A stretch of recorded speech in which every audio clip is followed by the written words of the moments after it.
Alors, aujourd'hui, on va attaquer le TD qui est marqué TD numéro 4 et on va commencer par l'exercice qui s'appelle mélange de gaz parfait. Donc, en principe, ça correspond à ce que vous avez pris en papier là, en sortant la dernière fois de la prépa. Donc, je vous laisse prendre la feuille puis commencer à lire. Monsieur, Oui. est-ce qu'on pourrait juste corriger la dernière question du TD2? Je crois qu'on l'avait pas corrigée. Et je suis pas sûre d'avoir. Ah, C'était sur les alors, trucs intrusifs et extrusifs. euh, mais il faut que je le reprenne. Attendez.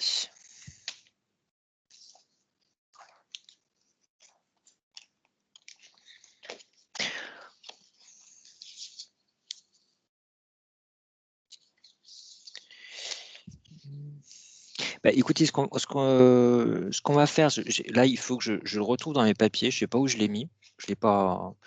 J'avais oublié ça. Je l'avais oublié. Donc, ce que je vais faire, c'est soit je vous mets la correction sur Arch, je vais me noter ça, soit je me réserve un temps la prochaine fois, je reprends mes papiers, parce que là, je ne l'ai même pas sous les yeux, et puis on corrige ensemble, hein. Je vais peut-être mettre la correction sur Arch et puis vous me direz. Voilà. D'accord, merci. Il faut juste que je me note ça, parce que sinon je vais l'oublier. Excusez-moi, monsieur. Je sais Oui, pas si vous l'avez dit ou pas, mais on fait du TD ou du cours là? TD. Ok, merci. Donc oui, pour ceux qui viennent d'arriver, donc on fait du TD et en plus, donc précisément, on fait le TD numéro 4 que vous avez normalement pris sous forme de papier en sortant du dernier DS. Et sur la deuxième page de ce TD, il y a marqué mélange de gaz parfait.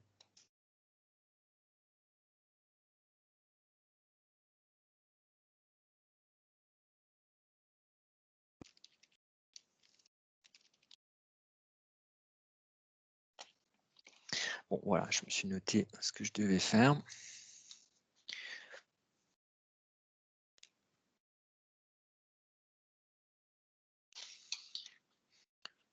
Voilà, donc j'ai fait un petit dessin pour représenter ce qu'on décrit dans l'énoncé. Donc vous avez un cylindre rigide à paroi isolante. Donc en fait, ce que j'ai représenté en orange là, c'est un isolant thermique.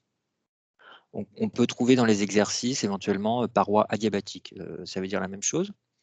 Et il est partagé en deux compartiments de volume respectivement V1 et V2. Voilà. Donc, moi, je vous conseille, quand vous lisez un exercice de thermodynamique, mais ça vaut aussi pour d'autres matières en physique, plus c'est compliqué, plus vous avez intérêt à faire un petit dessin pour vous retrouver dans les données, par exemple, hein. Donc là, si on a la place, on met en plus, bon, on sait que V1, c'est 1 litre, V2, c'est 2 litres. Comme ça, quand on a les données sous les yeux, on voit rapidement ce dont on peut se servir.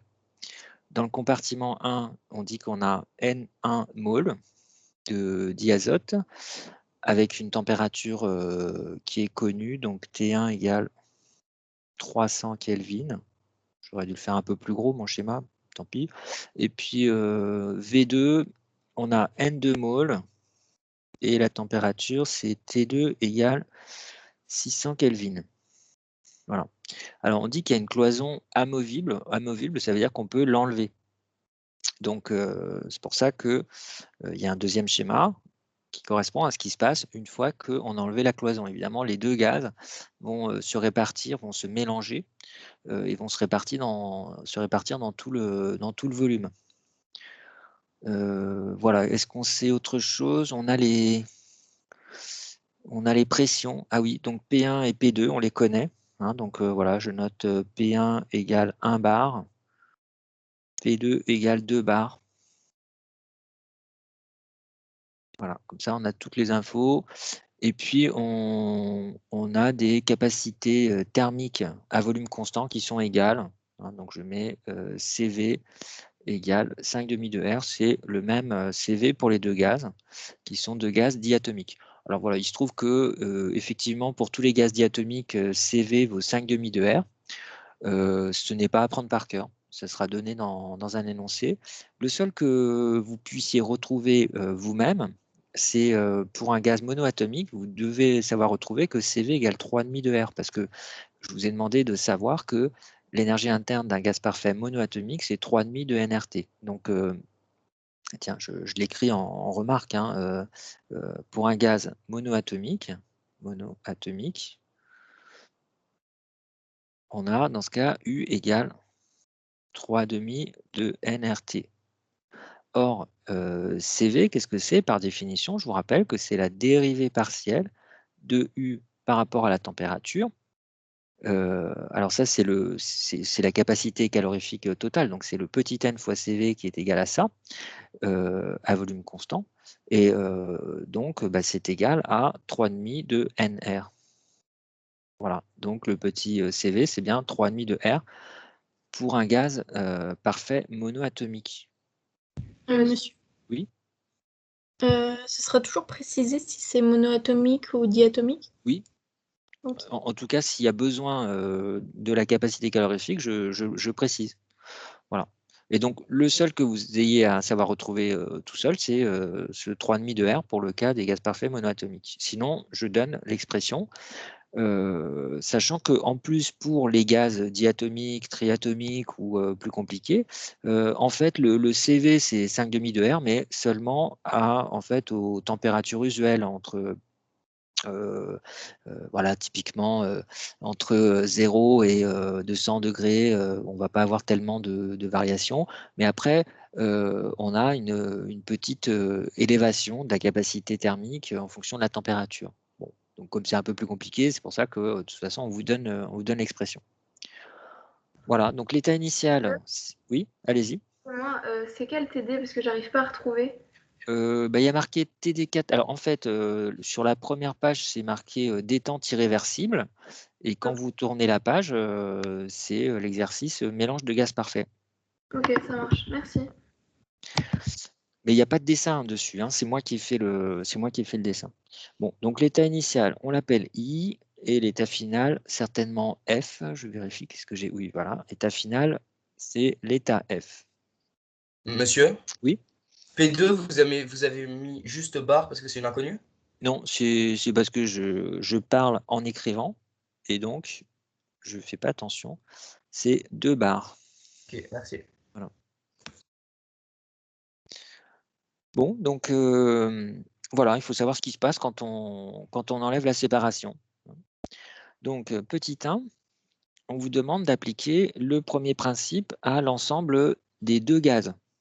Hein, donc on peut prendre, c'est comme en mécanique, hein, quand vous avez 2 éléments dans un système, et ben vous pouvez toujours prendre comme système l'ensemble des 2. Je ne sais pas, par exemple, vous avez dans une voiture, à quoi on peut penser? Vous avez vous avez un piston et puis un vilebrequin qui sont liés entre eux. Bon, bah, vous pouvez prendre comme système soit le piston, soit le vilebrequin, soit l'ensemble des deux, et puis écrire que somme des forces égale bon, masse fois accélération du centre d'inertie, etc. Bon, bah, c'est pareil en thermodynamique, il faut toujours préciser le système.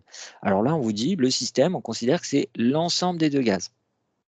Et on applique le premier principe, donc bien sûr, sous-entendu entre l'état initial et l'état final, on applique le premier principe de la thermodynamique. Alors, je récupère déjà ma liste de participants. Voilà. Monsieur, Oui, juste, mais il y a marqué CV est égal à 5,5 de R, oui. et à la fin, vous concluez que CV est égal à 3,5 de R. Alors, vous n'étiez pas là au début, vous, non? Si? Si, si. Bon, parce que j'ai dit que c'était, ce que j'ai écrit en bleu, c'est le seul cas que vous ayez à connaître, c'est pour le cas du gaz monoatomique. Donc, vous devez savoir pour un gaz monoatomique que l'énergie interne, c'est 3,5 de nRT, et donc que la capacité thermique molaire, c'est 3,5 de R. Mais ici, on n'a pas affaire à un gaz monoatomique, on a affaire à un gaz diatomique. C'est bon? Merci. Alors, donc je reviens au premier principe. Alors, Elliot, c'est quoi le premier principe? Il dit que Oui, ça a coupé, je ne sais pas. J'ai entendu un début de phrase.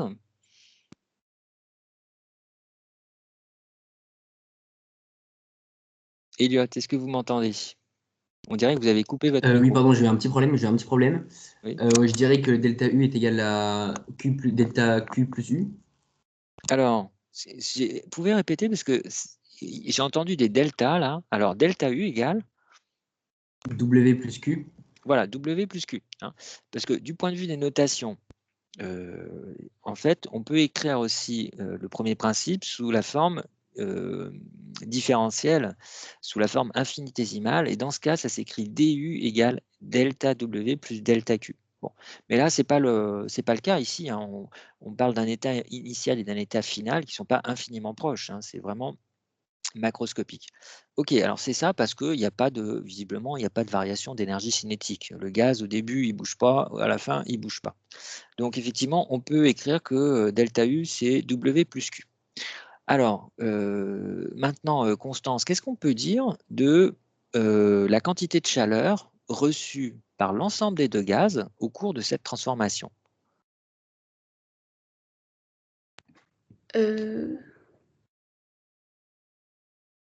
Elle est constante, non? Alors, constante.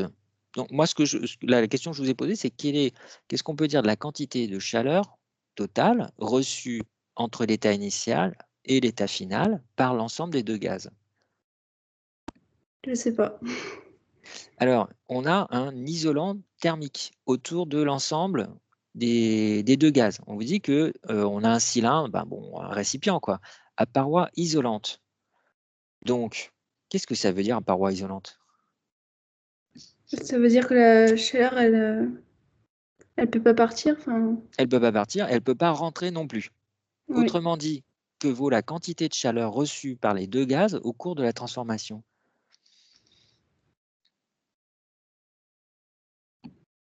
Les deux gaz, ils sont tous les deux enfermés dans un même cylindre, dans une même boîte, dont les parois sont isolantes, ne laissent pas passer la chaleur. Alors, c'est juste du français. Que Bah, vaut du la coup, quantité de chaleur reçue? Pardon?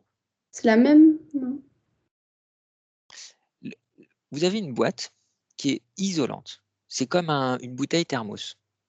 Imaginez, vous avez de l'air ou de l'eau. Allez, on va prendre du café dans une bouteille thermos. Qu'est-ce qu'on peut dire si la bouteille thermos est parfaite? Qu'est-ce qu'on peut dire de la quantité de chaleur reçue par le café au cours du temps? Elle est nulle. Elle est nulle, c'est ça, c'est la définition des parois isolantes. Donc, c'est pareil ici. La quantité de chaleur, si l'isolant est parfait, hein, c'est ce qu'on suppose, sinon on vous aurait dit, hein, la quantité de chaleur reçue par le gaz au cours de cette transformation, elle vaut 0. Alors quand je dis par le gaz, c'est par l'ensemble des deux gaz. Hein, donc Q est égal à 0 parce qu'il s'agit d'un isolant. 0, CF, paroi isolante. Voilà, donc ça c'est ce qu'on lit simplement sur l'énoncé. Alors voilà, en thermodynamique, encore faut-il décoder l'énoncé. Alors ça fait, oui, c'est vrai que ça fait une petite difficulté, un peu plus que dans d'autres matières. Bon, si vous prenez l'électricité, c'est clair et net dès le début, on a les conditions, c'est exprimé de manière mathématique dès le début. En thermodynamique, non, y a pas, la modélisation, c'est un travail en soi. Il faut arriver à écrire mathématiquement ce qu'on voit dans l'énoncé. C'est pas écrit explicitement Q égale à 0, mais paroi isolante, ça revient au même. Bon, voilà. Vous avez compris, Constance, ou pas? Vous êtes Oui. convaincu? Bon, Si, ok. c'est bon, Alors, si maintenant je passe au travail, hein, puisque delta U égale W plus Q. Alors, Clarisse, est-ce que vous pouvez me dire quelque chose de la même façon, si on prend toujours comme système l'ensemble des deux gaz, est-ce que vous avez une idée de ce qu'on peut dire du travail reçu par l'ensemble des deux gaz? Est-ce que vous m'entendez, Clarisse?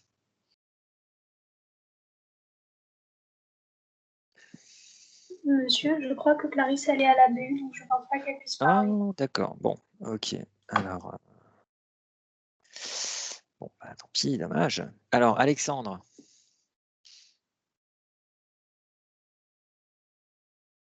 Alexandre, est-ce que vous m'entendez? Oui. Bon, alors qu'est-ce que vous en pensez? le travail reçu par l'ensemble des deux gaz. On enlève la paroi au milieu, bon, voilà. Est-ce que vous avez une idée de ce qu'on peut dire hein, du travail reçu par l'ensemble des deux gaz entre I et F?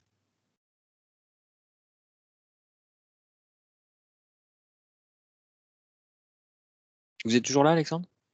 Oui, oui, je suis là, je réfléchis. Bon, alors quel est le travail bon, ici, il y a que du gaz à l'extérieur du récipient. Comment s'écrit le travail des forces de pression?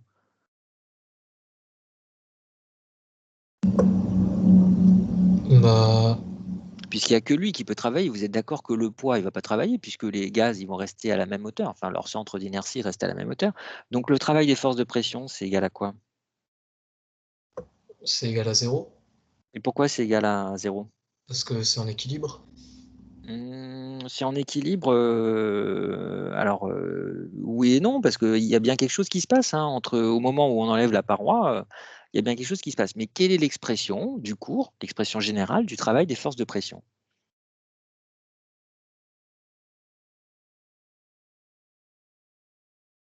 C'est intégral de pression extérieure. Je l'ai pas en tête par cœur, mais Ah bah il faudrait, hein. Alors bon, c'est vrai que là, en ce moment, vous n'avez pas la prépa régulièrement, mais ça change rien. Il faudrait que vous appreniez comme si vous pouviez avoir une interro de cours à n'importe quelle séance, hein. Donc c'est moins intégral de pression extérieure fois dV. Mais si on prend comme système le système total, hein, donc quand je dis dV, c'est la variation de volume de l'ensemble des deux gaz, donc c'est le volume total. Que vaut la variation du volume total des deux gaz au cours de cette expérience? il reste le même. Il reste le même, pourquoi? Qu'est-ce qu'il le dit dans ce sujet? Quel est le mot qui dit ça? Car le système est isolé, du coup ça reste le même. Ah non, système isolé, ça ne veut pas dire ça. Système isolé, il pourrait très bien être déformable, le système. Il pourrait changer de volume. Mais il y a un autre mot qui dit explicitement que le système ne change pas de volume. Oui, alors Marie? Rigide. Voilà, c'est rigide. Alors je sais pas, on dirait que Marie levait la main, mais je sais pas si c'était pour une question. Bah non, du coup, c'était pour dire C'était ça. pour dire ça, voilà, ok. C'est parce qu'il est rigide.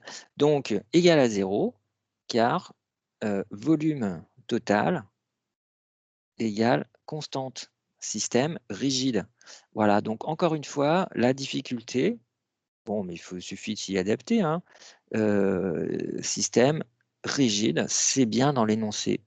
Voilà, la difficulté, c'est de décoder l'énoncé, d'aller piocher les données, les informations, mais comme vous faisiez en terminale, hein, vous êtes la dernière année à avoir subi en terminale et en première le programme 2013, enfin, ou 2010, je ne sais plus quand est-ce qu'il est sorti au lycée, et le truc numéro 1 qu'on trouve dans ces programmes, à toutes les sauces, c'est extraire et exploiter des informations, hein. C'est marqué, je ne sais plus combien de fois, une vingtaine de fois dans les programmes de première et terminale. Donc, normalement, ça, c'est le genre de truc que vous avez été entraîné à faire, hein. Enfin, officiellement, c'est ce qu'on dit. Bon, bref, ça fait 0 plus 0, 0. Voilà. Delta U est égal à 0. Alors maintenant, le but du jeu, je vous rappelle, c'est de trouver la température d'équilibre finale pour ce mélange. Alors, quel rapport entre la variation d'énergie interne et la température? Eh bien, je vous rappelle que l'énergie interne, c'est une fonction d'état qui est extensive. Alors, Baptiste, est-ce que vous arriverez à me rappeler ce que ça veut dire qu'elle est extensive, la fonction U? Extensif, c'est quand on double le système. Oui. La variable, elle est doublée aussi. Elle est doublée. Et donc, quand je considère, si je parle de l'énergie interne totale du système, U total, c'est quoi par rapport à U1 et U2?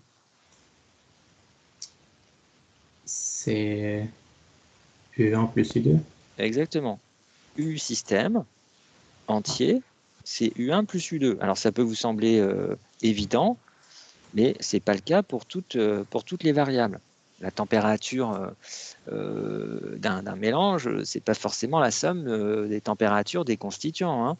Bon, donc ça, c'est parce que c'est une variable extensive. Donc, évidemment, delta U total, c'est égal à delta U pour le gaz 1 plus delta U pour le gaz 2. Voilà. Ça, c'est OK. Et alors, donc, deuxième question, Baptiste, est-ce que vous pourriez me rappeler ce que c'est pour un gaz parfait? Comment est-ce qu'on peut écrire la variation d'énergie interne? Vous avez un gaz parfait de capacité CV. Le gaz 1, il y en a N1 mol. Comment s'écrit la variation d'énergie interne de ce gaz 1? C'est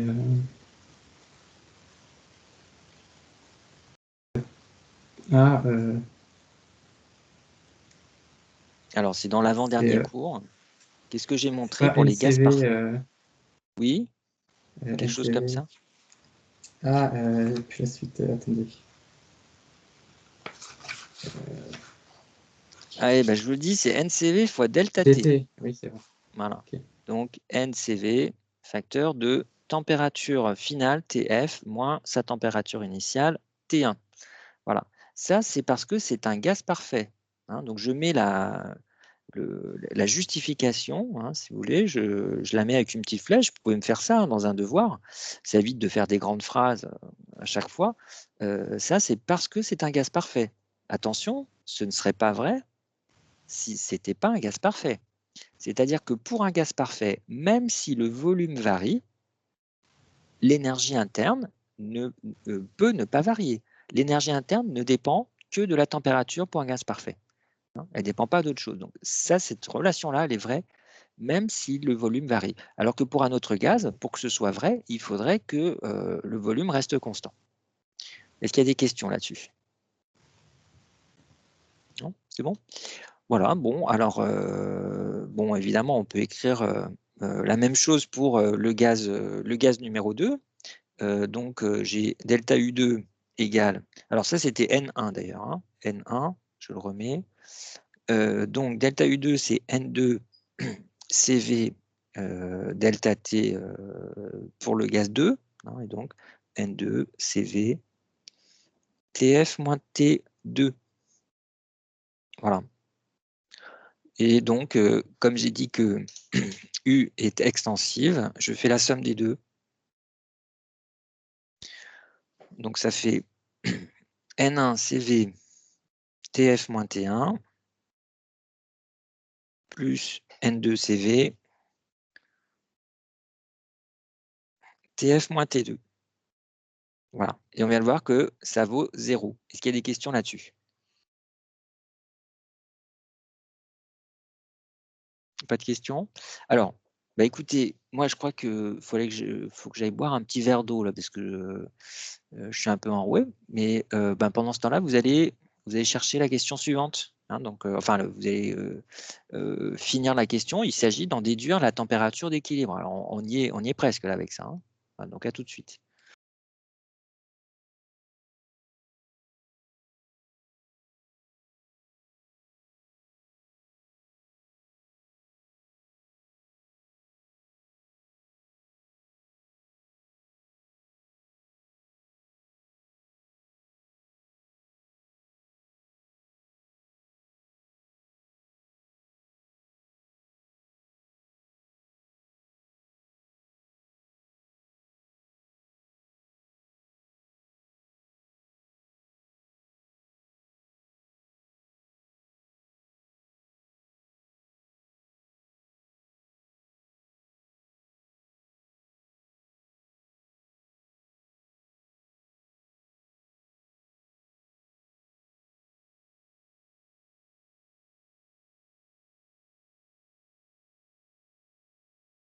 Allez, ça y est, je suis revenu. Allez, Manon, par exemple.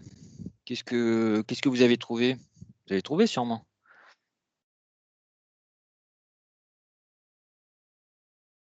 Manon, est-ce que vous m'entendez? Oui. Oui. Alors, qu'est-ce que ça fait pour TF? On trouve quoi? J'ai pas eu le temps de finir. Ah oui? Il suffit de factoriser par... Enfin, vous isolez TF, quoi. Vous factorisez Oui, par TF. j'ai commencé à le faire, mais j'ai pas eu le temps de finir. Ouais. Bon, je vous laisse encore quelques secondes.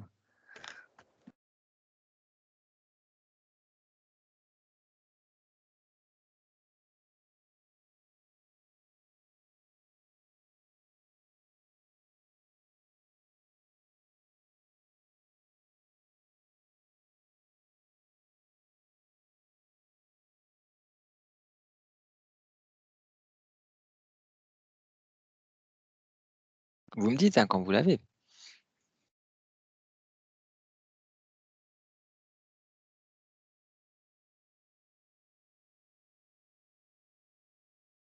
Toujours pas? Ouais, c'est bon, mais je suis pas sûre. Allez-y. N1CV sur... Ah non, il y a forcément la température, hein, quelque part. non, TI, pardon.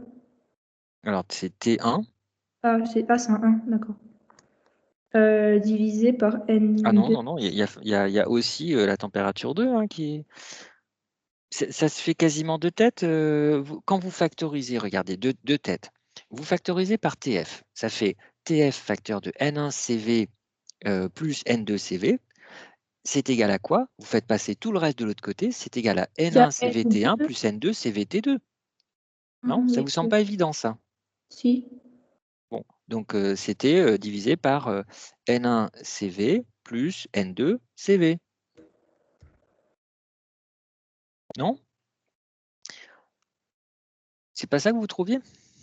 Si, j'avais oublié une partie. Bon, ok.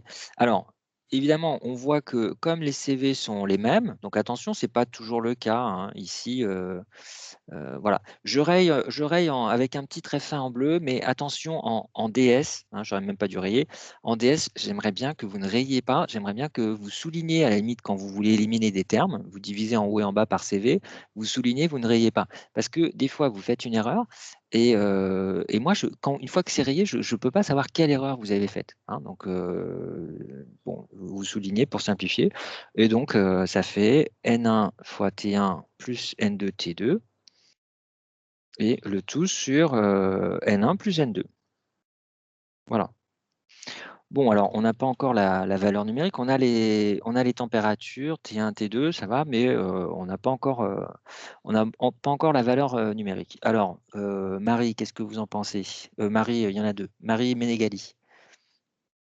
Comment est-ce qu'on fait pour avoir N1, par exemple? Je sais pas. Alors, qu'est-ce qu'on sait sur les gaz? C'est quel type de gaz? On fait PV égale NRT. Oui, pourquoi? Parce que ce sont Les gaz parfaits. Ce sont des gaz parfaits. Voilà. Bon, diatomique, mais importe, c'est toujours PV égale NRT. Donc, ça veut dire que N1 égale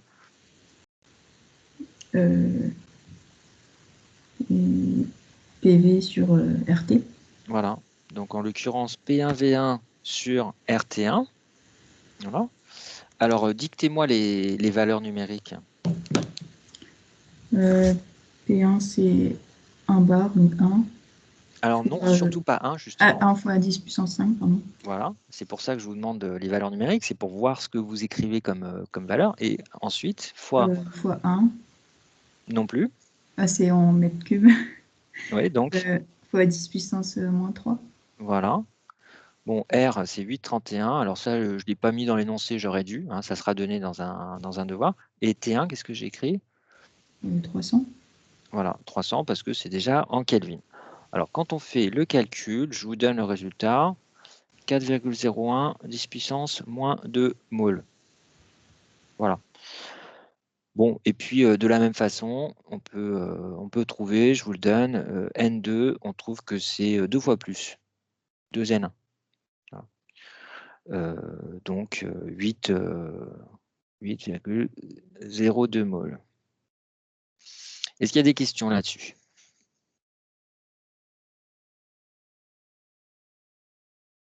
C'est bon. Bon, voilà. Donc, il faut faire il n'y a plus qu'à faire l'application numérique. Hein. On en déduit qu'en réutilisant la formule qui est au-dessus, je remplace par les valeurs de T1 et T2, de N1 et 2 et N2 que je connais. Comme N2 égale 2N1, ça se simplifie d'ailleurs, ça fait finalement, sans avoir à écrire N1 et N2, ça fait T1 plus 2T2 sur 3 et on trouve 500 Kelvin. Voilà. Est-ce qu'il y a des questions là-dessus? Monsieur, c'est pas une question, mais je crois que c'est 8,02 fois 10 puissance moins 2. Oui, Ouais. fois 10 puissance moins 2, merci.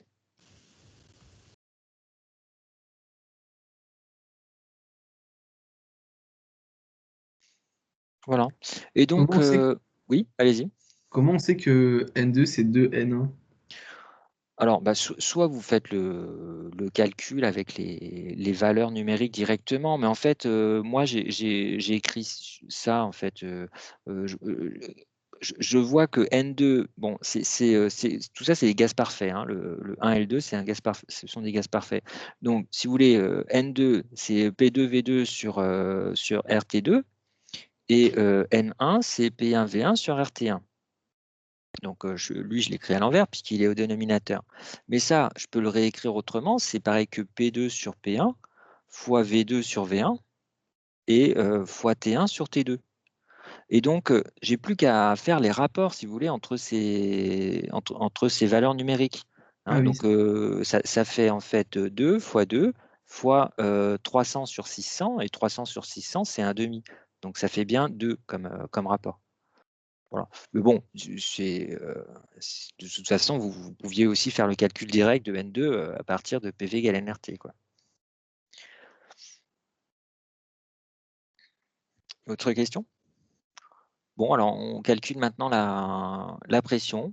Alors, Louise, qu'est-ce que j'écris pour avoir la pression finale du gaz 1?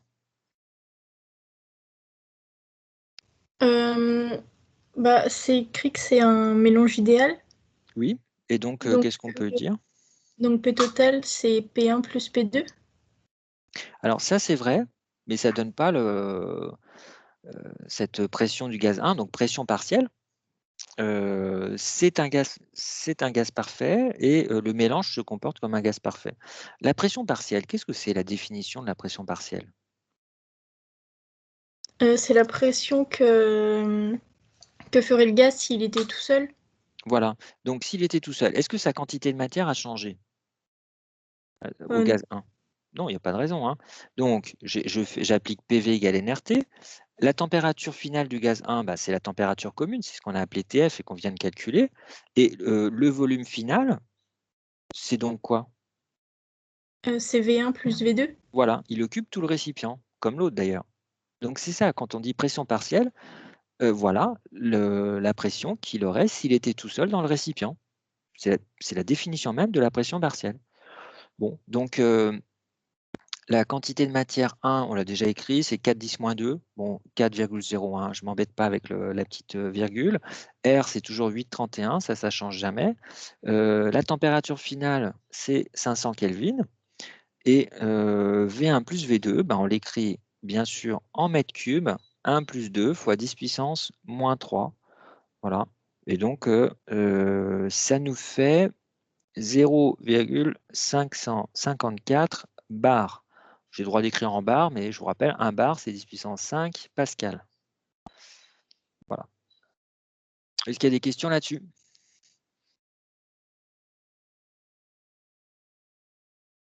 Monsieur? Oui. Ça, c'est la pression partielle pour le volume 1. C'est la pression partielle du gaz 1 Oui, ok. qui occupe le volume V1 plus V2 dans l'état final. Ok, bon, donc on passe à la deuxième question, donc sur l'entropie. Alors, je vous ai démontré des formules pour les gaz parfaits, on va s'en servir. Bon, je vous laisse commencer à écrire peut-être, je vous laisse une minute. Il faut calculer la variation d'entropie de chaque gaz. Je vous laisse réfléchir, retrouver les formules du cours, hein, retrouver la bonne page dans votre cours. C'est ce qu'on a fait en tout dernier.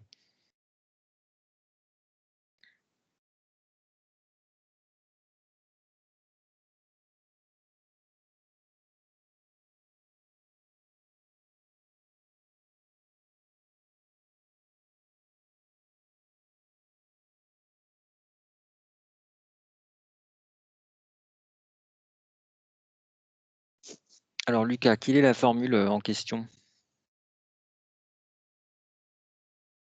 Vous m'entendez? Oui. J'étais en train de la chercher. Alors, il suffit de regarder, vous prenez votre cours, la dernière page, hein. Je crois que c'est ce Ouais, qui je viens de le prendre. Du coup, Donc, pour le gaz 1, ça fait delta S égale quoi? Delta S1 égale. Ce sont des gaz parfaits. NCV ln de TF sur TI Voilà, donc plus c'est NR N1CV, ln de plus TF. NR ln de VF sur VI. Voilà. Hein, donc, il faut penser juste à rajouter les indices N1R, ln de VF, donc c'est V1 plus V2, sur VI qui vaut V1. Voilà. Bon. Alors après, ben, il n'y a plus qu'à rentrer les valeurs numériques. Hein. Delta S1 égale. Alors, il n'y a pas de difficulté, mais il faut rassembler simplement. Alors, Mathilde, par exemple, qu'est-ce que j'écris numériquement donc? Alors, attendez. Bah, N1, 4,01 fois 10 puissance moins 2. Voilà, bon, j'écris 4 10 moins 2. CV 5 demi de R. Donc 5 demi fois 8,31, je crois. Oui, C'est ça. ln de TF, donc c'est 500 sur T1 300. Ok, ça c'est parce que c'est en Kelvin. Donc attention, Oui. là ça va, j'étais sympa, j'ai mis tout en Kelvin. Le petit piège que je vais rajouter dans un DS, par exemple, c'est je vais mettre mes températures en Celsius. Donc là, il faudra bien faire attention à convertir d'abord en Kelvin. Dès que vous voyez un rapport, il ne faut surtout pas laisser en Celsius, ça n'a pas de sens. Bon, ok, plus, alors... 4 fois 10 puissance moins 2. Voilà, fois 8,31. Et ln de 1 fois 10 puissance moins 3 plus 2 fois 10 puissance moins 3 sur 1 fois 10 puissance moins 3. Oui, alors là, je ne vais du pas coup, on a m'embêter pas avec... besoin, en fait. Oui, je vais pas m'embêter à mettre des puissances moins 3 parce que c'est les mêmes en haut et en bas. Hein. Donc, je peux écrire le rapport en mètres cubes, c'est la même chose que le rapport en litres. C'est 3 sur 1, c'est-à-dire c'est 3, quoi. Bon, et donc, quand on fait ça, on trouve numériquement 0,79. Alors, comme d'habitude, la question qu'il faut se poser, c'est est-ce qu'il y a une unité à ce machin-là? Et dans ce cas, quelle est l'unité? Alors, est-ce que Mathilde, est-ce que vous la voyez, l'unité? Bah, je cherche. Mais Alors, en fait, je crois que je ne l'ai pas encore donné, l'unité de l'entropie. Donc, est-ce que, si c'est pas Mathilde, est-ce que quelqu'un d'autre peut me dire quelle est l'unité de l'entropie et me dire pourquoi?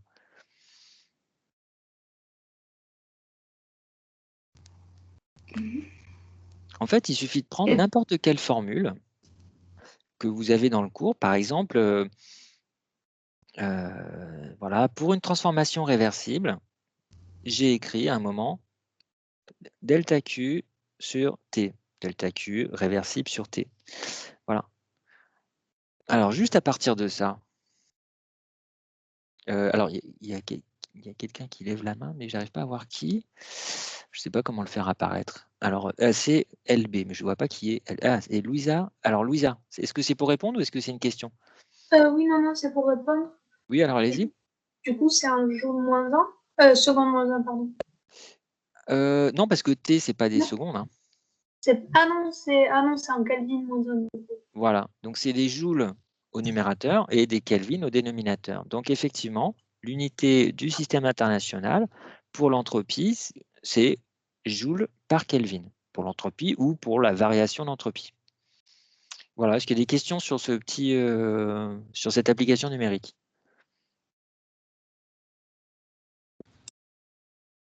Bon, donc vous voyez que s'il s'agit simplement de calculer une variation d'entropie pour un gaz parfait, bah, c'est pas bien compliqué. Hein. Vous avez en fait ces formules un petit peu toutes faites là. Vous appliquez, donc il faut savoir par contre les retrouver ces formules. Hein, parce que bon, je peux demander de retrouver ça à partir de l'identité fondamentale de la thermodynamique. Voilà. Alors, si on fait la même chose avec le gaz 2, bon, j'écris de même,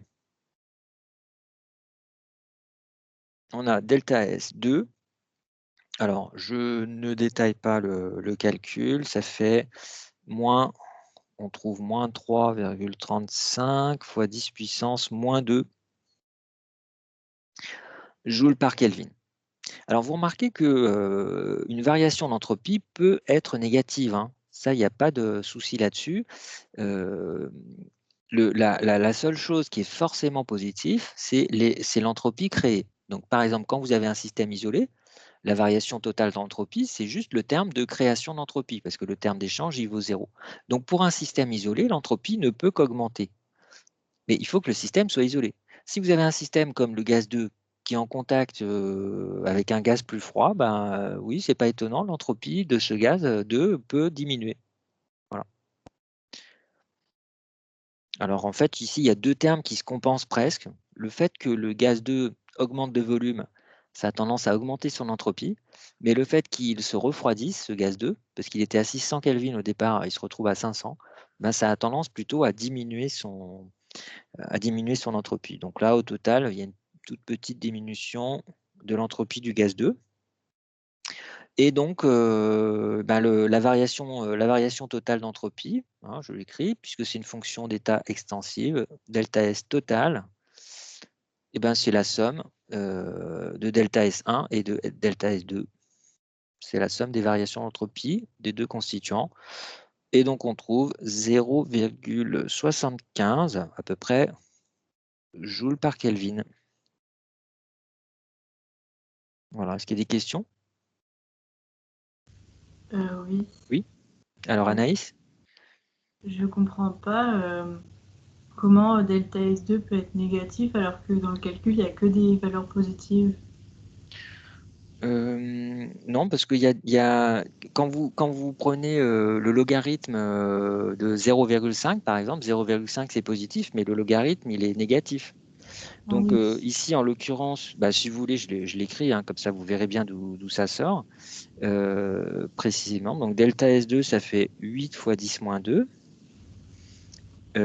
multiplié par 5 demi de R. Les températures, c'était 500 au début, 500 à la fin, 600 au début. Donc c'est log de 500 sur 600 qui est négatif. Et donc après, c'est toujours 8, 10 moins 2 fois R. Donc c'est R, c'est 8,31, hein, fois log de 3,5. Voilà. Donc le deuxième terme représente l'augmentation d'entropie due à l'augmentation de volume. Mais le premier terme, il est négatif à cause de log de 500 sur 600. Et ce terme-là, il représente une diminution d'entropie due au refroidissement de ce gaz 2. Ok, merci, j'y avais pas pensé. Est-ce qu'il y a d'autres questions? Oui, j'ai une question. Est-ce qu'on aurait pu utiliser la formule du est égal à T ds moins P dV? Oui, c'est ça. Mais en fait, ces formules-là pour delta S1 et delta S2, ça n'est jamais que ça, hein. C'est la même chose que... c'est juste une conséquence de du égale TdS moins PdV. D'accord, merci. Bon, donc alors, est-ce qu'on a fini en déduire la variation d'entropie de l'ensemble des deux gaz? Delta S, c'est fait, OK. Ainsi que le terme de création. Alors, le terme de création, donc je vous rappelle que dans l'énoncé de prépa du second principe, on vous dit que la variation totale d'entropie, c'est la somme de deux termes. C'est un terme d'échange, donc qu'on note S, échange, et un terme de création, voilà, SC. Alors, le terme d'échange, il peut avoir un signe quelconque, hein, donc c'est delta Q sur ou Q plutôt, on va dire Q parce que c'est assez macroscopique. Donc c'est la chaleur reçue divisée par la température de la source de chaleur. Et puis s'il y a une évolution de cette température de la source de chaleur, c'est l'intégrale de delta Q sur la température de la source. Bon, tout ça, ça peut être positif ou négatif. Et puis il y a un terme de création qui lui est toujours positif.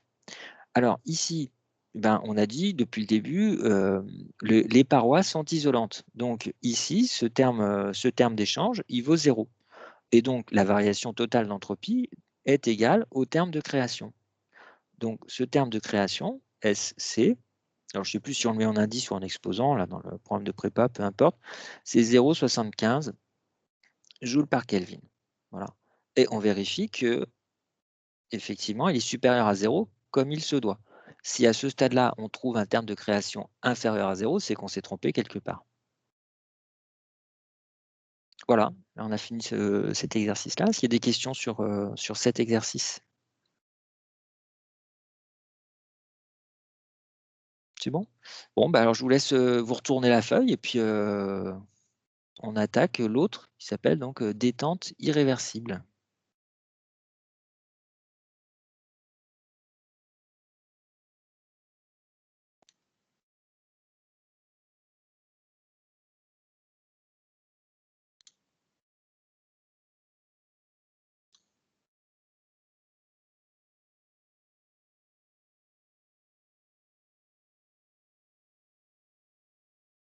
Donc je vous laisse le lire, moi je vais faire un copier-coller de l'image du début.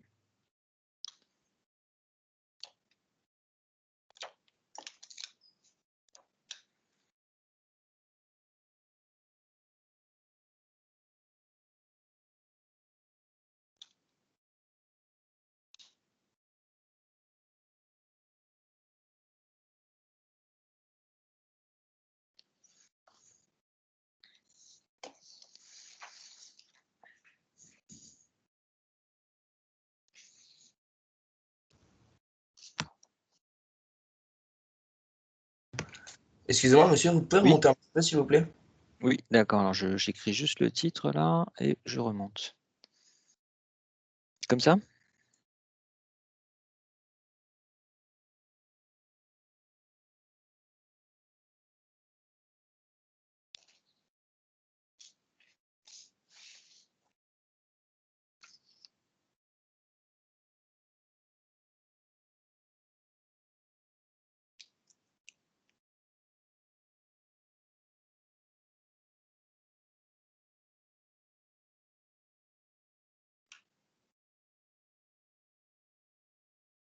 Bon, je vous laisse chercher un petit peu, et puis je poserai la question à quelqu'un.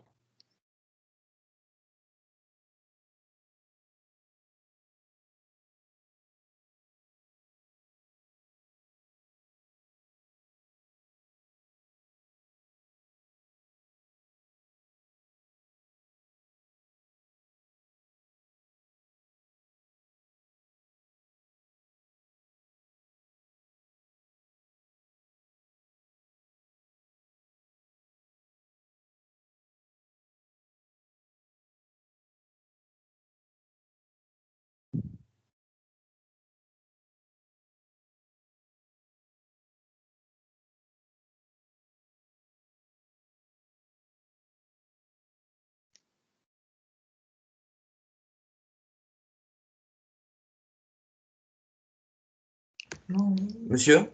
Oui. C'est quoi qui est égal à 0 que vous avez en tout en rouge? C'est S quoi? C'est le terme d'échange. Oui, je l'ai mal écrit, hein. Le terme d'échange, c'est donc l'intégrale qui est en dessous, là, mais et ça, c'est ce qui est dans le cours, hein, le terme d'échange. Donc, pour une transformation infinitésimale, si vous voulez, je le réécris en bleu, hein, dans le cours, il y a marqué ds, variation infinitésimale d'entropie, c'est delta S échange plus delta S, c'est comme création. Et le delta S échange, qu'est-ce que c'est? C'est la chaleur reçue divisée, alors la chaleur reçue, hop, divisé, zut, j'ai pris la gomme, divisé par la température de la source. Donc, quantité de chaleur reçue divisé par la température de la source. Bon, ici, il y a une paroi isolante tout autour de l'ensemble des deux gaz. Donc, il n'y a pas de chaleur reçue depuis l'extérieur. Donc, il reste que le terme de création. C'est bon? Oui, merci. Ok, donc voilà, on attaque le deuxième. Donc, je pense que vous avez eu le temps de lire le début de l'énoncé. Et donc, il faut calculer, dans la première question, il faut calculer le travail reçu par le gaz au cours de cette transformation. Donc la paroi interne, on a fait un trou dedans. Et donc au départ, vous aviez du gaz seulement dans la partie de gauche. Hein. Je sais pas, je vais le hachurer, mettons, en vert. Voilà. Et dans l'état final, le gaz, il se retrouve là dans les deux compartiments. Donc attention aux notations ici, ce qu'on appelle VA initial du compartiment A, hein, c'est ce que j'ai souligné. Hein. Donc c'est le volume qui est assuré en vert là dans la première image. Hein. Et donc c'est pas le volume final du compartiment A. Hein. Le compartiment A, il a été réduit. Hein. Bon. Alors qu'est-ce qu'on sait d'autre? On sait que la pression extérieure, c'est P0 et elle est constante. Donc ça y est, c'est noté ça sur l'énoncé, P0 est constante. Qu'est-ce qu'on a comme autre renseignement? Donc on a N mol. Hein, donc je vais écrire N mol. On a une température qui vaut T0. Voilà, le compartiment B est vide. Bon, c'est pour ça que je l'ai pas assuré. Et puis voilà, c'est tout. Donc il faut écrire le travail reçu donc par ce gaz que j'ai représenté en vert au cours de cette transformation. Voilà. Alors, W. A priori, le travail. Alors, si je demande à Romain, qu'est-ce que c'est, on l'a vu tout à l'heure, qu'est-ce que c'est que l'expression du travail des forces de pression? Oui, vous m'entendez? Oui. C'est l'intégrale de P extérieur fois T V total. Alors, ce que vous me dites, je l'écris en bleu ici, vous me dites intégrale de P extérieur dV. Oui. Il manque un moins, peut-être. Et il manque un moins, oui, peut-être. Hein. Et oui, effectivement, il manque un moins. Alors, cette formule, c'est bien déjà de la savoir, mais il se trouve que cette formule, elle ne donnerait pas le bon résultat ici. Et je vais vous expliquer après pourquoi. Mais quand même, déjà, hein, je vous dis, il faut... Là, pour l'instant, vous n'avez pas beaucoup de formules de thermodynamique encore. Hein. Bon, si, maintenant, avec tous les cours, il y en a pas mal. Mais ça, c'est une formule qui date d'il y a un certain temps déjà, qu'on utilise depuis un certain temps. Il faudrait déjà la connaître. Hein. Il ne faut pas apprendre toutes vos formules d'un coup. Regardez la liste des formules de thermo là, pour le premier semestre. Il y en a déjà un petit paquet. Puis on va rajouter d'autres aussi au second semestre. Donc, n'apprenez pas ça au dernier moment. Hein. Alors, cette formule, comme toutes les formules de thermodynamique, en plus, la difficulté, c'est qu'il faut savoir quand est-ce qu'elle est valable. Et pour bien savoir quand est-ce qu'elle est valable, le mieux, c'est de refaire soi-même la démonstration. Alors, le truc, c'est que pour démontrer cette formule, je suis parti d'un cas relativement simple, mais quand même très courant, où vous avez un piston dans lequel il n'y a pas de trou. Il y a juste un piston qui se déplace. Et ce piston, voilà sa position initiale, voilà sa position finale. Et donc, le déplacement du piston correspond exactement à la variation de volume du gaz qui est à l'intérieur. Bon. Et là, c'est un petit peu plus compliqué, puisqu'il y a le gaz qui peut se déplacer, hein, qui peut passer par le trou. Donc, pour ne pas se tromper, il faut revenir à la démonstration, il faut revenir à la définition générale du travail. Alors, vous remarquez quand même que j'ai mis le résultat, hein, quand je ne suis pas sûr, quand je suis pas certain que vous faites, que vous allez faire l'erreur que vous allez trouver, je mets quand même la formule à démontrer. Alors, ici, la formule du travail, qu'est-ce que c'est, Romain? La définition du travail, on est en mécanique, hein, la mécanique fait partie de la thermo. Qu'est-ce que c'est l'expression du travail en mécanique? Vous avez une force F. L'intégrale de A à B des forces extérieures. Ok. Voilà, bon, force extérieure, c'est tout, c'est ça? Scalaire, le poids. Scalaire le poids? Ah non, non, non. Alors j'espère que ça s'est bien passé en méca pour vous, mais parce que si vous êtes tombé sur la définition du travail, c'est pas ça, hein. C'est scalaire le déplacement. C'est force scalaire déplacement, produit scalaire déplacement. Alors ici, de toute façon, la force, elle est constante et elle est orientée vers la droite. Donc c'est F, produit scalaire, le déplacement. Alors le déplacement, je ne vais pas l'appeler AB parce qu'on on a déjà des A et B, hein, mais de toute façon, c'est horizontal. Donc je peux dire que c'est la force extérieure, en fait, la force de pression. Hein, donc cette force extérieure, au lieu de mettre force extérieure, je mets force de pression, que multiplie le déplacement. Le déplacement du piston, c'est, je vais l'appeler delta X. Alors, je fais un petit schéma correspondant à ça. Vous avez donc le piston, comme ça. Hein. Peu importe ce que fait le gaz derrière, moi, ce qui m'intéresse, c'est le travail exercé par le gaz extérieur, qui a une pression P0 qui est constante. Alors ici, ce que j'ai utilisé, c'est que la force de pression, elle est constante, puisque la pression est constante, hein, force de pression constante. Et donc, si je représente le déplacement du piston, voilà, j'ai sa position initiale, j'ai sa position finale, et je dis que le déplacement, donc, c'est ce delta X. Voilà. Bon, alors, finalement, cette force de pression, bon, bah, je vous rappelle, la force de pression, allez Romain, dernière question, c'est quoi la force de pression en fonction de la pression?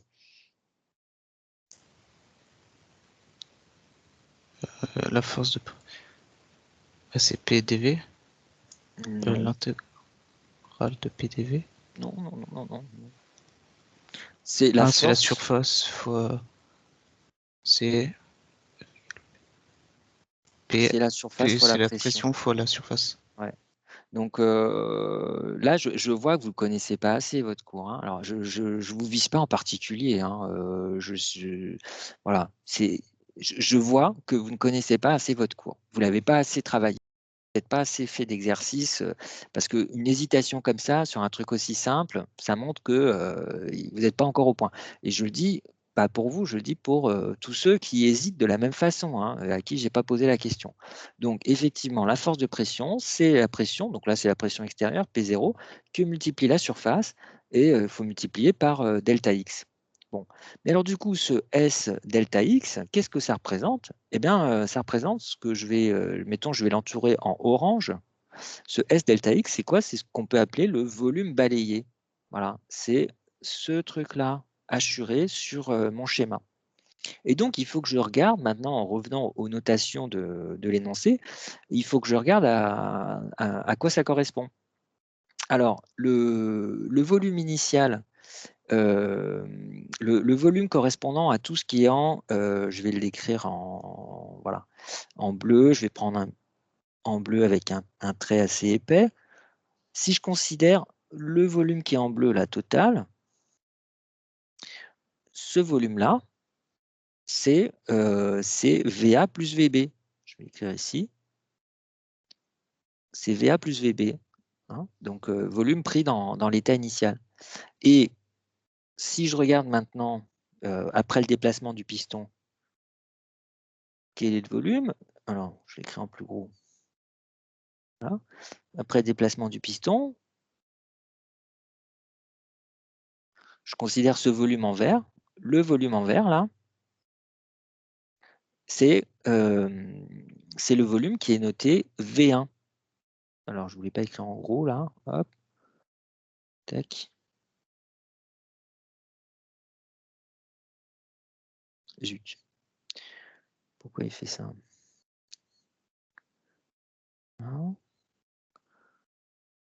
Voilà. Ça, c'est le volume.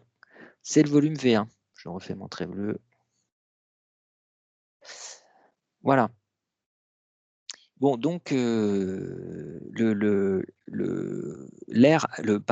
volume assuré qui est S delta X, c'est la différence entre VA plus VB et V1. Hein, donc V1 que j'ai entouré en vert. Je vous remonte sur le schéma de l'énoncé ce que ça représente. C'est ce que j'entoure en vert ici. C'est ça V1. Et VA plus VB, je peux aussi l'écrire sur le schéma de l'énoncé. C'est tout ce qui est là. Voilà, donc on obtient bien, donc en résumé, je reviens ici. Ça, c'est P0 facteur du volume orange. Alors, le volume orange, c'est VA plus VB. C'est le volume bleu moins le volume vert moins V1. Et évidemment, je peux aussi inverser ça. Je peux écrire que c'est moins P0 facteur de V1 moins VA plus VB. Voilà. Mais on ne peut pas dire ici que c'est moins P0 fois la variation de volume du gaz. Parce que la variation de volume du gaz, c'est quoi? Dans l'état final, c'est V1, son volume, alors que dans l'état initial, c'est VA. Il n'y aurait pas de terme VB dans ce cas-là. Bon, voilà pour le calcul du travail des forces de pression extérieure. Il n'y a pas de travail du poids parce que le gaz reste toujours à la même altitude. Et puis, en général, d'ailleurs, on néglige le poids du gaz. Monsieur? Oui. Je pense que vous l'avez déjà expliqué, mais je comprends pas trop comment on trouve cette expression-là pour le travail à partir de celle du cours.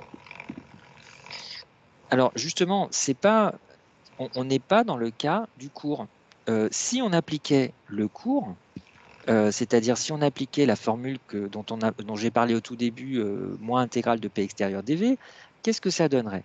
Ça donnerait W égale moins P0, parce que le P extérieur c'est P0, fois intégrale de dV, comme c'est constant, hein, je peux sortir le P0, l'intégrale de dV, ça ferait volume final moins volume initial. Mais le volume final c'est V1, et le volume initial du gaz c'est VA. Donc la formule qu'on obtiendrait si on appliquait directement le cours, elle serait différente de celle qu'on vous demande de démontrer. Oui. Et donc, pourquoi c'est différent? Parce que dans le cours, il n'y a pas un trou au fond du piston. Il n'y a pas un gaz qui se déplace dans un autre récipient. Donc, ce n'est pas tellement étonnant. Si j'applique une formule du cours qui a été démontrée dans un autre cas, c'est pas étonnant que je trouve autre chose que dans le cas du sujet, quoi. Ok. Bon, alors maintenant, avec ça, Monsieur. oui. J'ai pas vraiment compris à quoi correspondait S delta X. Je sais pas, j'ai du mal. S, c'est la section du cylindre, hein, donc c'est Oui. l'air du piston, si vous voulez. Et S delta X, eh ben, c'est le volume balayé par le piston, quoi. C'est le volume qui est en orange. D'accord.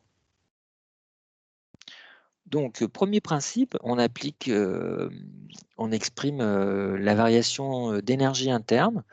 Alors, bon, d'ailleurs, c'est pas encore le premier principe qu'on applique, mais on applique le fait que c'est un gaz parfait.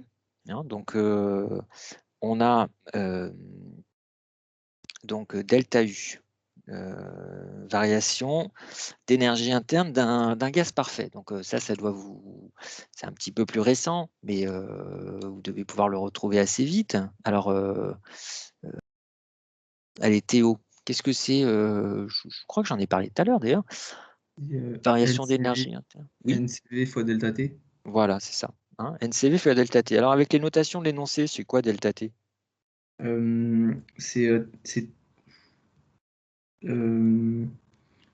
Attendez. La température finale. C'est T1 plus Oui. T0. Ah non, pas plus. Quoi plus? T1 moins T0? Voilà. T1, température finale, et T0, température initiale. Ah oui, oui. Voilà, la différence. Bon, alors maintenant, comme c'est un gaz parfait, qu'est-ce qu'on peut écrire pour T1? On peut l'écrire comment? En utilisant le fait que c'est... Alors, déjà, j'ai utilisé ici que c'est un gaz parfait, parce que, je vous rappelle, on ne peut écrire ça que pour les gaz parfaits lorsque le volume varie. Si le volume est constant, on a le droit d'écrire dU égale NCV delta T, aucun problème. Quel que soit le gaz, même si c'est un solide, bon, je pourrais écrire ça à la limite. Mais si c'est un gaz parfait, c'est vrai aussi lorsque le volume varie. Hein, c'est ça le truc important. Alors maintenant, je réutilise le fait que c'est un gaz parfait. La température, comment elle s'exprime en fonction du reste, en fonction des autres variables? PV sur NR.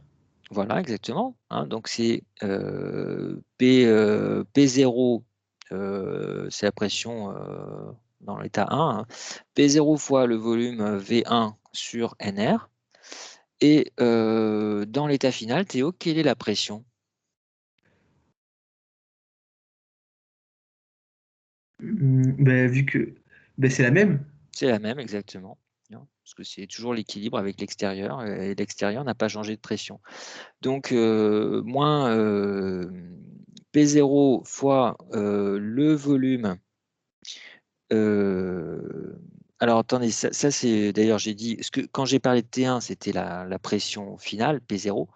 Et quand je parle de T0, c'est la pression initiale. En tout cas, elle n'a pas changé. Et donc, dans l'état initial, le volume, c'est VA. Et c'est toujours le même N et le même R. Hein. La quantité de gaz n'a pas changé. Hein, parce que moi, ce qui m'intéresse, c'est tout le gaz qui était initialement en A. Il se retrouve dans l'état final. Il n'y a rien qui sort du piston. Hein. Il n'y a rien qui sort du cylindre. Voilà.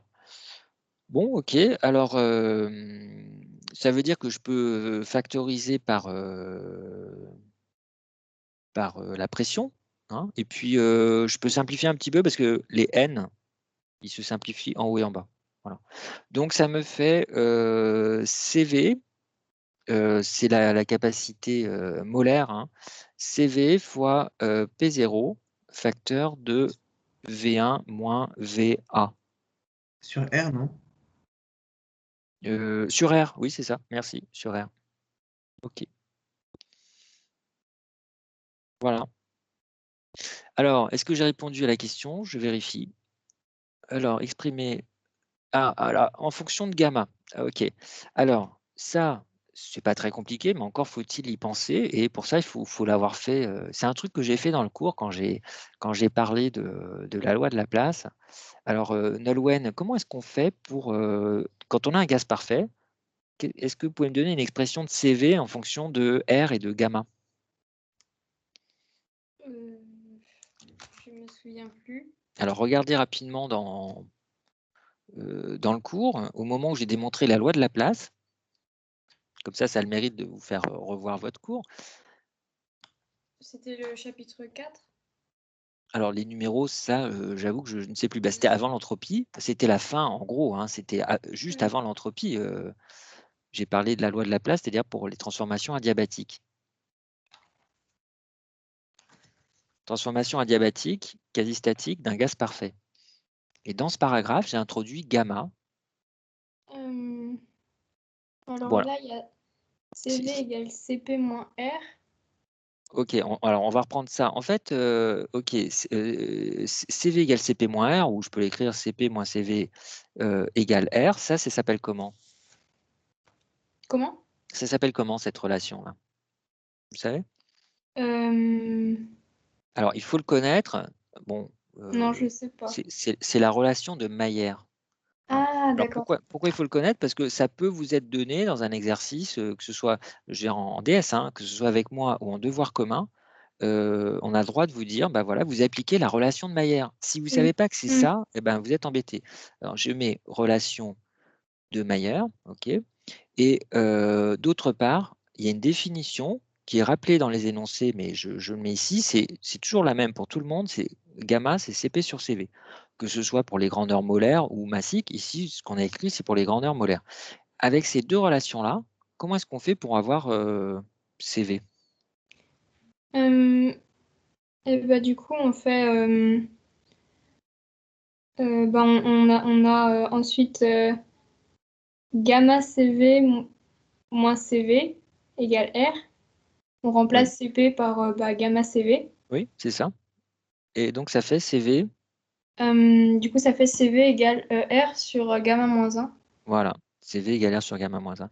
Donc, c'est tout ce qui me manquait. Hein, parce que finalement, donc j'ai CV sur R égale 1 sur gamma moins 1. Tiens, je vais l'écrire aussi ici. Ça fait CV sur R égale 1 sur gamma moins 1. Et c'est ça que je vais remplacer dans l'égalité au-dessus pour pouvoir bien répondre à la question. Ça fait donc juste P0 sur gamma moins 1 qui multiplie V1 moins VA. Voilà. Est-ce qu'il y a des questions là-dessus? Là, c'est la fin de la question 2.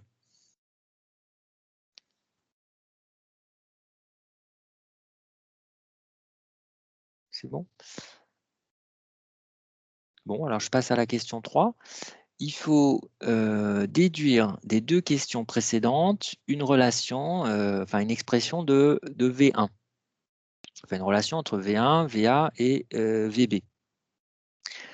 Alors, bon, je vous aide un petit peu. La transformation, je vais demander mettons à Nathan, la transformation à laquelle on a affaire, c'est une transformation de quel type, Nathan? Si on réutilise un peu le vocabulaire là, que j'ai introduit dans le chapitre 2, il y a des transformations qui sont isobars, isothermes, isochores, etc. Bon, là, c'est quoi? Qu'est-ce qu'on peut dire? Adiabatique. Oui, là, voilà, exactement. C'est une transformation adiabatique. Pourquoi? Ah, ça y a aucun échange. Alors, je vous entends à peine. Je ne sais pas si c'est... Est-ce que vous pouvez vous rapprocher de votre micro? Ça va mieux, là? C'est un tout petit peu mieux, allez-y. Ah, parce qu'il n'y a pas d'échange avec l'extérieur. Alors, il n'y a pas d'échange de chaleur, c'est ce que je devine dans ce que vous dites, c'est pas très clair, mais il n'y a pas d'échange de chaleur, pourquoi? Qu'est-ce qu'il le dit dans l'énoncé? Parce que les parois, elles sont thermiquement isolantes. Voilà, c'est tout simplement ça. Voilà, les parois sont thermiquement isolantes, donc il n'y a pas de chaleur qui arrive sur le gaz, hein. Donc, on peut dire que la transformation est adiabatique, hein. Donc, paroi, je mets paroi isolante.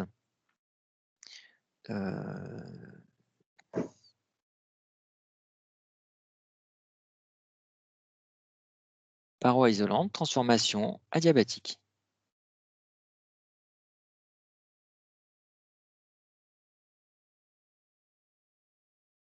Alors, si j'applique maintenant le premier principe, Marthe, qu'est-ce que ça me dit, le premier principe? Que le premier principe, c'est delta U est égal au travail plus Q. Ok. Qu'est-ce que ça veut dire que la transformation est adiabatique? Qu'il n'y a pas d'échange de chaleur, donc Q est égal à 0. Voilà, ça vaut 0. Donc, la variation d'énergie interne est égale au travail. Okay. Donc, c'est pour ça qu'on vous dit déduire des 2 questions précédentes quelque chose. Pourquoi on utilise ici le premier principe? Parce que justement, le premier principe, il vous permet de relier la variation d'énergie interne qu'on a calculée dans la question 2 et le travail reçu par le système qu'on a calculé dans la question 1. Hein. Donc, bon, fallait y penser, hein, mais c'est clair qu'il y a bien un moment, pour résoudre un exercice, on est obligé d'utiliser le premier principe. Donc, si vous ne savez pas trop quoi appliquer, quand vous découvrez un exercice de thermodynamique, hein, si à un moment, on vous laisse un petit peu deviner ce qu'il faut faire, bah, c'est qu'il faut appliquer le premier principe. Si vous ne l'avez pas fait encore dans les questions précédentes, c'est sûr qu'il faut l'appliquer. Voilà. Donc, il y a juste à écrire cette égalité là, entre les 2 termes. Donc, delta U, alors je vais les mettre en couleur. Le delta U, on vient de voir que c'est P0 sur gamma moins 1 fois V1 moins VA. Et le terme W, je vais mettre en rouge, on sait que c'est moins P0 facteur de V1 moins VA plus VB. Voilà. Les deux sont égaux, donc bien sûr, on peut simplifier. Et le but du jeu, comme vous voyez sur l'énoncé, c'est de trouver V1. Donc, il faut isoler V1 dans cette expression. Voilà. Alors, Ophélia, est-ce que vous pourriez me dicter? Qu'est-ce que j'écris pour isoler V1?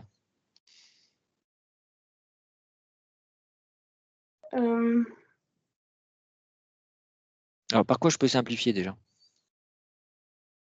On peut simplifier par P0. Voilà. Donc, bon, moi, je l'entoure en noir.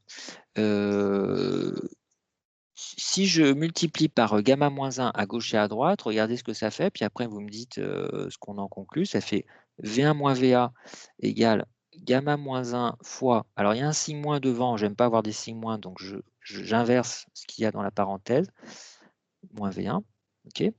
Et à partir de ça, vous me dites déjà si je suis allé trop vite, est-ce que vous comprenez ce que je viens de faire, et puis si oui, bah, vous me dites du coup comment on continue.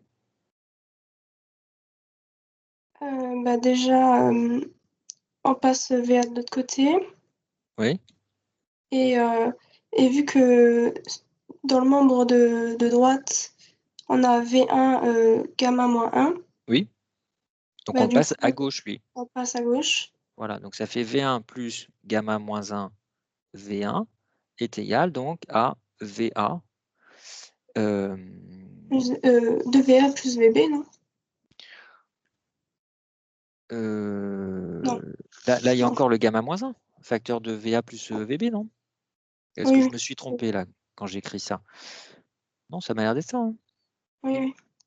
Bon, et donc, le premier terme, il se factorise par V1, ça fait V1 facteur de... Le premier membre, je veux dire à gauche, ça fait V1 facteur de... Gamma moins 1. Si je prends tout ça, là, tout ce qui est... tout ce que je viens d'entourer, ça fait V1 facteur de quoi?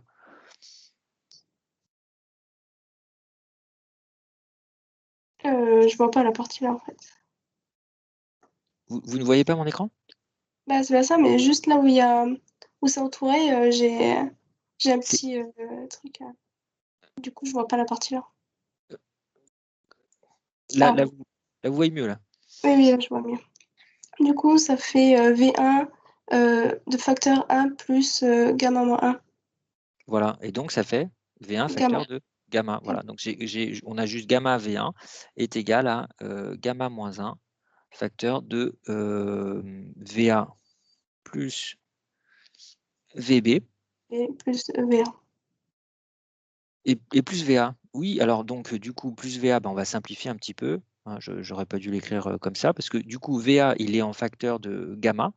Donc ça fait gamma VA plus gamma moins 1 VB. Voilà. Et pour arriver à l'énoncé, bah, évidemment, il suffit de diviser par gamma et on a l'expression de l'énoncé. Est-ce qu'il y a des questions là-dessus?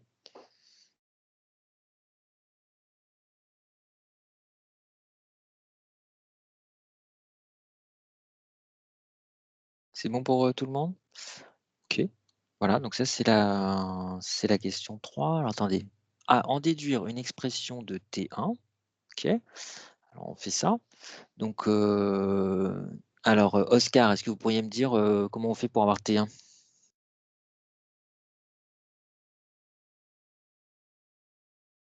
Oscar, est-ce que vous m'entendez? Oui, je vous entends, mais j'ai aucune idée. Alors, je vous laisse 10 secondes, hein. C'est pas forcément du tac au tac, mais c'est pas un truc compliqué, hein. Ah, On vient mais de en fait, je suis en calculer retard V1. sur j'ai pas le temps d'écouter, du coup, je recopie, mais je suis pas encore à jour là, du coup, je sais pas du tout. Bah, quand vous dites que vous n'avez pas le temps d'écouter, déjà, il faut me dire, hein. C'est pas parce qu'on est en TD à distance que vous pouvez pas dire attention, ça va trop vite. Dites que bon, moi, je vois pas vos têtes. Si vous me faites pas signe, je peux pas le savoir, hein. Mais vous êtes loin là. Non, non, mais en fait, c'est juste que quand vous parlez en même temps que je recopie, et j'ai pas le temps de tout comprendre bien, et du coup, là, je sais pas du tout. Bon.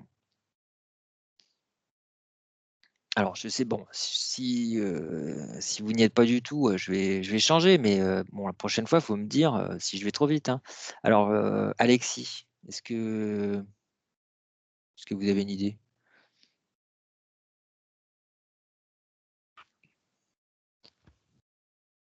On vient de calculer V1. Oui. Bon. Et on veut avoir la température T1. C'est quoi comme type de gaz auquel on a affaire? C'est un gaz parfait, C'est un gaz parfait, comme 90% des exercices qu'on va faire. toujours. Donc, qu'est-ce que je vais écrire? T1 égale PV sur NR. Ben voilà. Hein, donc PV sur NR. Alors simplement, on va tout de suite utiliser les bonnes notations. Alors bon, je veux bien écrire PV sur NR, mais la pression, c'est combien dans l'état final?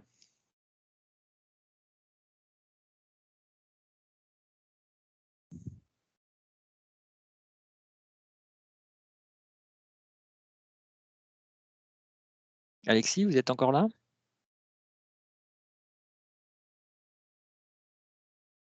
P1 ou P0, non? Bah alors c'est vous qui me dites. Est-ce que c'est P0? Non, à l'état final, c'est P1. Alors on peut toujours l'appeler P1, sauf que bon, déjà, il n'y a pas Bah, de P1 dans l'énoncé, mais il se trouve que cette pression, c'est aussi égal à P0. Pourquoi? Parce que c'est la même. Pourquoi? Parce que c'est la pression extérieure. Oui, et pourquoi? Parce qu'elle varie pas, je sais pas. C'est un truc, il y a un truc tout simple à dire. Hein. Qu'est-ce qu'on peut dire du piston dans l'état final? Bah, sa surface n'a pas. Ah, sa changé. surface n'a pas varié, ça c'est sûr. Ouais. Mais est-ce qu'il bouge le piston dans l'état final? Non, il est statique. Voilà, on vous fait travailler en première année que sur des états d'équilibre. Oui. Donc, si vous avez un piston qui ne bouge pas, qu'est-ce qu'on peut dire de la somme des forces exercées sur le piston? Bah, c'est son poids et la pression. Enfin, c'est Oui, la alors pression son poids, extérieure et la pression c'est intérieure. un piston qui se déplace horizontalement. Hein. Donc, si on parle de son poids, il faudrait parler de la réaction normale du cylindre. Le poids, il est vertical, la réaction normale est verticale, ça se compense. Il n'y a qu'un déplacement à l'horizontale. Donc, les forces de pression, qu'est-ce qu'on peut dire des forces de pression donc, qui sont horizontales, puisque le piston ne bouge pas? Ah, elle se compense, d'accord. Elles se compensent. C'est ça la justification. Hein. D'accord, oui. Donc la pression finale, c'est toujours P0, puisque ça équilibre la pression extérieure. Voilà. Ensuite, le volume final, ben, on l'avait noté V1. Voilà, donc on a juste P0 V1 sur NR. Et on vient de calculer V1. Donc c'est bon, on peut écrire égal P0 sur NR, facteur de cette expression de V1, donc, qui est rappelée dans l'énoncé. Alors je reprends mon énoncé, c'est donc VA plus tout ça. VA plus gamma moins 1 sur gamma fois VB. Est-ce qu'il y a des questions là-dessus?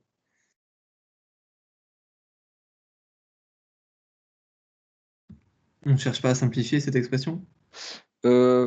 Alors, est-ce qu'on peut simplifier ça? Je ne sais pas. Bon, en tout cas, on vous dit en fonction de P0, VA, VB, gamma, NR. Donc non, c'est bon. Voilà. Bon, alors après, question 4. On vous dit montrer que la variation d'entropie d'un gaz parfait vaut ce machin-là. Ok. Alors, bon, bah ça, c'est un truc que j'ai fait dans le cours, donc on va pas tout refaire ici. Bon, alors qui j'ai pas interrogé aujourd'hui? Noé. Cette expression-là qui est qui est donnée, ça se démontre à partir de quoi? Excusez-moi, j'ai pas entendu la question. On en est à la question 4, et donc je donne une expression de la variation d'entropie d'un gaz parfait. Oui. Cette expression, quand on la démontre dans le cours, on la démontre à partir de quoi? Je me rappelle plus. Alors, déjà, on la démontre à partir de l'identité thermodynamique. Est-ce que vous pouvez me la rappeler? C'est S égale K ln de oméga. Alors, ça, c'est pas l'identité thermodynamique, ça, c'est l'expression de l'entropie qu'on donne en physique statistique. Mais donc, ça, c'est l'expression que j'ai utilisée dans le cours pour vous expliquer ce que c'était fondamentalement l'entropie, mais ce n'est pas une formule qui intervient dans un cours de prépa.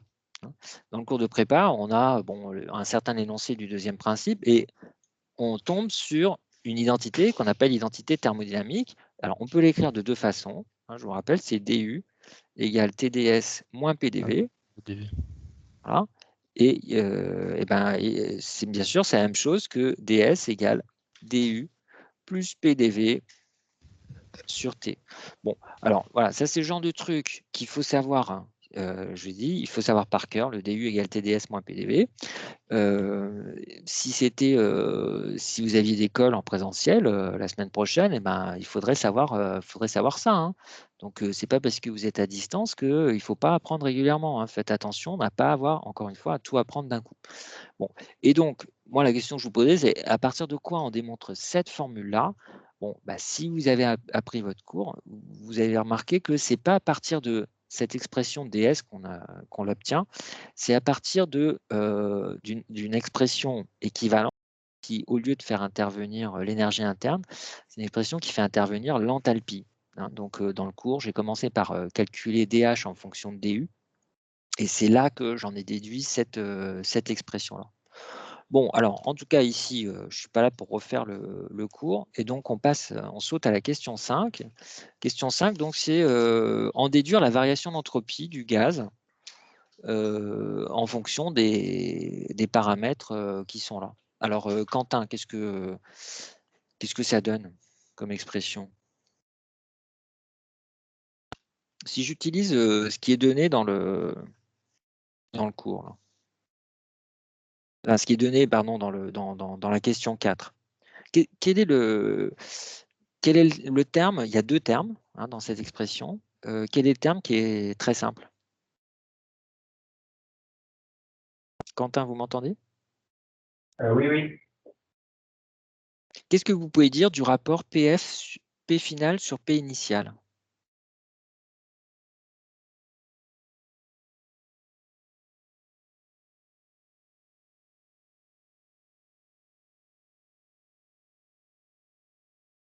Que vaut la pression finale? On vient juste d'en parler, là, Quentin.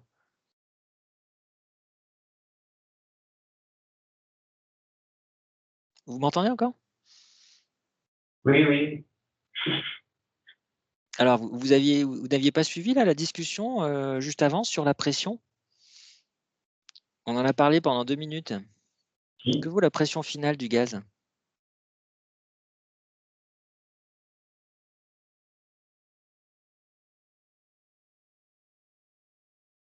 C'est P0. C'est P0. Et la pression initiale, c'est?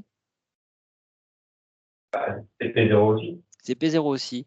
Que vaut log de P final sur P initial, du coup? 0. Voilà, ça vaut 0, hein, parce que logarithme de 1, logarithme n'est pas rien, de 1, ça vaut 0. Donc, déjà, on peut écrire ça. P final égale P initial égale P0. Et donc, il reste que le premier terme à calculer. Ça fait donc delta S égale NCP, facteur de log de T final sur T initial. Bon, alors après, T final et T initial, qu'est-ce que c'est? Ben, c'est ce qu'on a noté T1 et T0. Et où est-ce qu'on l'a ça? T1 et T0. Et bien P0, voilà, T0, c'est la même chose que P0 sur NR. Attendez, non, puisqu'il y a V aussi. Qu'est-ce que ça fait T0 si on se rappelle que c'est un gaz parfait? Alors, Quentin?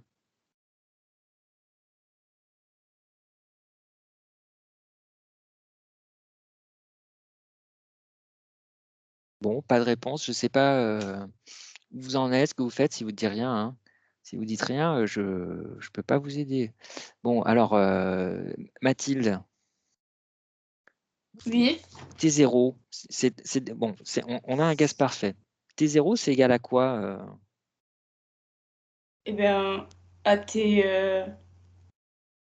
en exploitant le fait que c'est un gaz parfait. Si, c'est bon.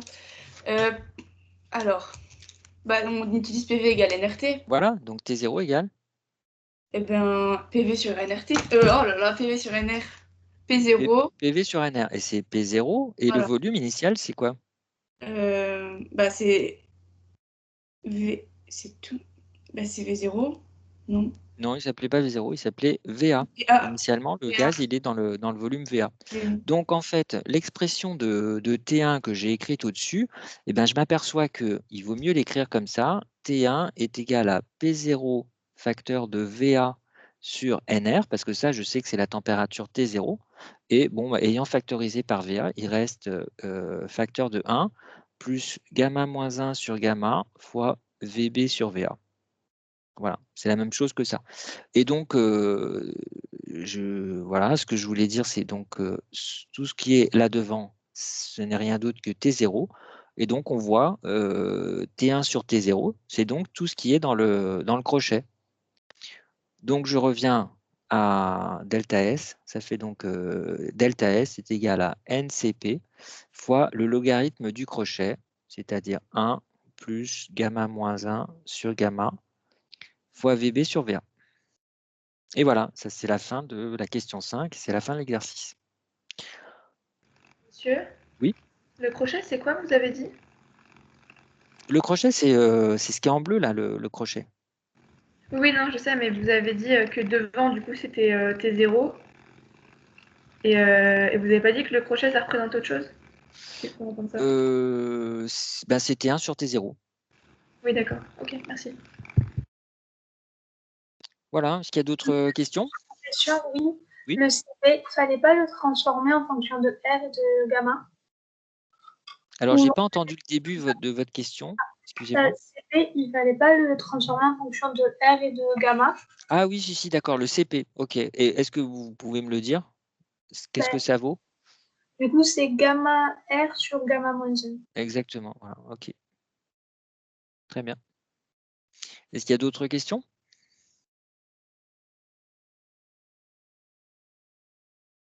Bon, ben voilà. Monsieur, Oui, allez-y. la dernière question, il faut calculer l'entropie créée.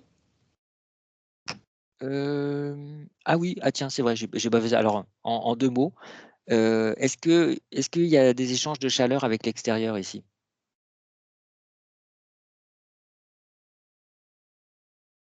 D'après l'énoncé. Est-ce que le gaz échange de la chaleur avec l'extérieur?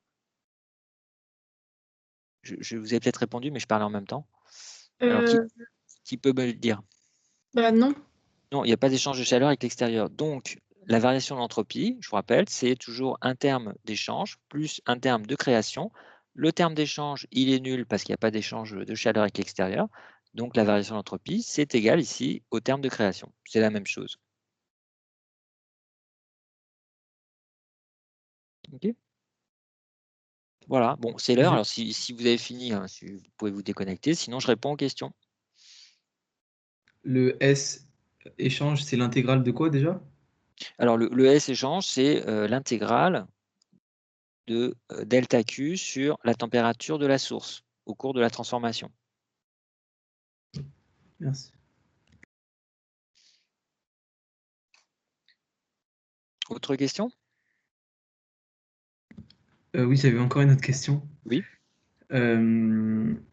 C'est dans l'énoncé, quand on nous dit que qu'on a des parois isolantes. Oui. En fait, je ne sais jamais si c'est isolante thermiquement, ou donc ça va être la température qui sera constante, ou si ça va être la pression. Et du Alors, coup, on c'est va ni l'un avec- ni l'autre. Ni l'un ni l'autre. C'est ni la température ni la pression. Isolant, ça veut dire qu'il n'y a aucune chaleur qui rentre. Ah oui. Mais attention, vous pouvez très bien avoir une variation de température sans qu'on apporte de la chaleur. Par exemple, vous prenez justement un piston isolant avec un cylindre complètement isolant, vous comprimez un gaz, c'est-à-dire que c'est une compression adiabatique, vous avez toujours une augmentation de la température, alors que vous n'avez apporté aucune chaleur. Donc attention à ne pas confondre chaleur et température. D'accord. Autre question?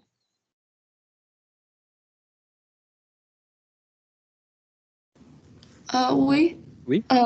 J'ai une question de la question 4. On utilise la formule ds égale du plus pdv sur t.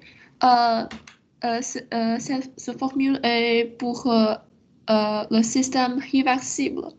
Mais dans cette question, c'est le... Est-ce que ce système est réversible ou irréversible? Ok. Alors, en fait, on ne dit pas qu'un système est réversible, on dit qu'une transformation est réversible. Ici, vous avez une transformation qui est clairement irréversible. Mais cette formule dont vous parlez, c'est la formule que j'encadre en vert. Cette formule, elle est valable pour une transformation réversible et aussi pour une transformation irréversible. Pourquoi? Parce que c'est une formule qui ne fait intervenir que des variables d'état. U, V, P, T, S. Tout ça, ce sont des variables d'état. Donc, cette relation, cette identité fondamentale de la thermodynamique, qu'on peut aussi écrire du égale TdS moins PdV, c'est une relation qui est toujours valable, que la transformation soit réversible ou irréversible. On a le droit de l'écrire. C'est bon?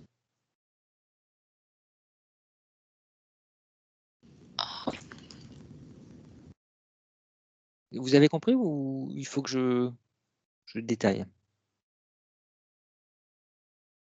Est-ce qu'il y a d'autres questions?